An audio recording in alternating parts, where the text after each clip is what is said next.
2.0 was a time of dramatic change for Geometry Dash, as people were finally starting to grow content with the game and its community in 1.9, a new update had come along to shake everything up, and it was the biggest update ever at the time. Almost everyone was struggling to adapt to the new set of tools that were being shoved in their face by RobTop. I say almost because there were a few creators who managed to get through early 2.0 almost entirely unscathed. The main ones being KoreaQwer, Funny Game, and a Korean design creator by the name of Woogie1411.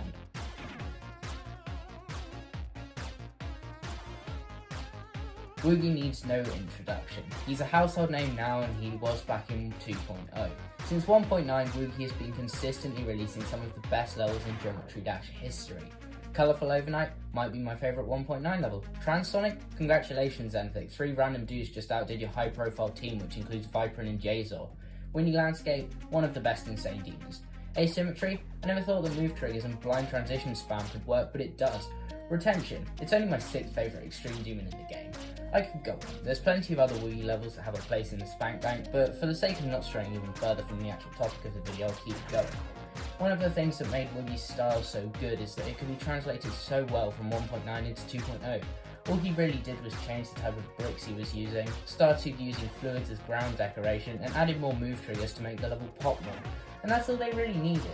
It's because of all of this that Woogie's levels from 1.9 and onwards have managed to become so widely adored as classics, with the exception of one extreme demon going by the name of Libertas. Libertas was an extreme demon published by Woogie in 2020 as a collab with another player called KoreaQwer, who's known for not all that much really. I mean, he's worked with Woogie before, but I can't find much else on the guy. Anyway, this has all the makings for an absolute banger of a level to be remembered for decades to come. Asymmetry was a collab with KoreaQwer and that level slaps. Retention is typically considered Woogie's best level and that's an extreme demon. So combining the two together must be leading to something brilliant. But it didn't. So what went wrong? Well, let's take a look. Let's start the complaints off at the very beginning with the obvious. What the fuck is this? This right here is some of the worst ball gameplay I've ever seen. It's horrendous. According to Woogie, this level was pretty rushed due to him and KoreaQwer not having much time to play the game. But it still surprises me that they didn't pick up on how bad this was from the start. This first 8% is incredibly stupid and it doesn't get much better from here. There's so many parts that you can just look at and think, why? A lot of this ship and wave gameplay is ridiculous in how tight it is, especially by comparison to the rest of the level. Some key offenders that I'd like to point out being 54, whatever the fuck 61 is, and of course 74. That's not all though, there's also the blind transition into the spider part at 56, and the nearly blind 4-spike jump at 78.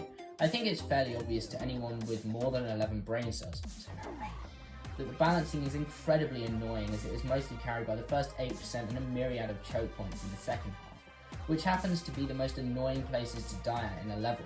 No one really liked this level or cared for it either. Those who did play it left such glowing reviews as insanely unbalanced, would not recommend, with a 24 out of 100 enjoyment rate. Shut up, Stormfly, I'm trying to make a point. There were some people who enjoyed it, but it seems like the gameplay was enough to deter most from it, which is fair. It would be more than an understatement to say that Libertas wasn't quite able to place as high as Retention did on my favourite Extreme Demons list. Sure, it's nowhere near as bad as Firework or those types of levels, but at the same time it lost to KoreaQwer, so take from that what you will. As previously mentioned, this is Woogie's final level, and it's certainly a shame that he went out on a low note. For someone who's consistently popped up in pretty much everybody's favourite levels list, this level is a disappointment. It can hardly be considered a last hurrah, more of a last weak cheer from one singular guy who's not even confident in what he's cheering for. Woogie and KoreaQwer seem to agree with the negative feedback that their level is receiving. They apologise to the people who didn't enjoy Libertas, which is already going above and beyond for customer service, but their next move managed to go even beyond that. 13 months after the release of Libertas, it was sitting at 105 on the demon list with a total of 3 victors. It was also on this same day that KoreaQwer would upload a verification video for an update to Libertas, and yeah, it's certainly better. Right from the first ball, it's pretty obvious that Woogie and KoreaQwer knew where they went wrong. The first ball went from the hardest part of the level to the easiest part, which I'm pretty sure that nobody was sad about. A lot of other nerfs were made to various parts. Spikes were moved, gaps were widened, transitions were fixed. Look, they made the wave playable.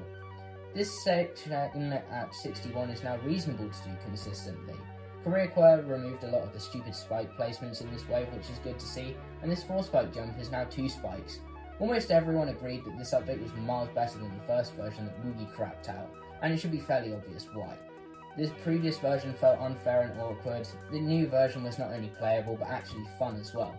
In addition to the level being fun now, it's also far more accessible. This level went from being as hard as Astral Divinity to being easier than Bloodbath, which allows a lot more people to enjoy it.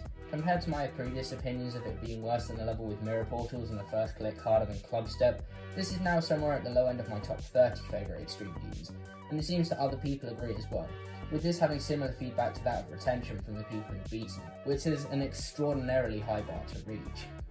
I'm incredibly glad that they made the decision to nerf Libertas, as it would have really sucked if the last addition to Woogie's legacy was a choke point heavy mess. It takes a fair bit of integrity to nerf something this much just so other people can enjoy it. Woogie and KoreaQwer weren't too happy with the first version and were genuinely disappointed to see that people didn't like their work and took the time to make it better, which demonstrates a level of care which is almost never seen today. It may come off to some like I think that every level on the list should be nerfed massively, which couldn't be further from the case. Some of the greatest Extreme Demons ever only work because their difficulty gives them the freedom to experiment. Nerfing them would come at the cost of removing a lot of what makes them so good. And levels such as Sakupan Circles wouldn't be fun even if they were nerfed down to easy demon difficulty. But I do think if you're a creator who has an Extreme Demon on the lower end of the demon list that isn't well liked, it may be good to follow after Libertas' example.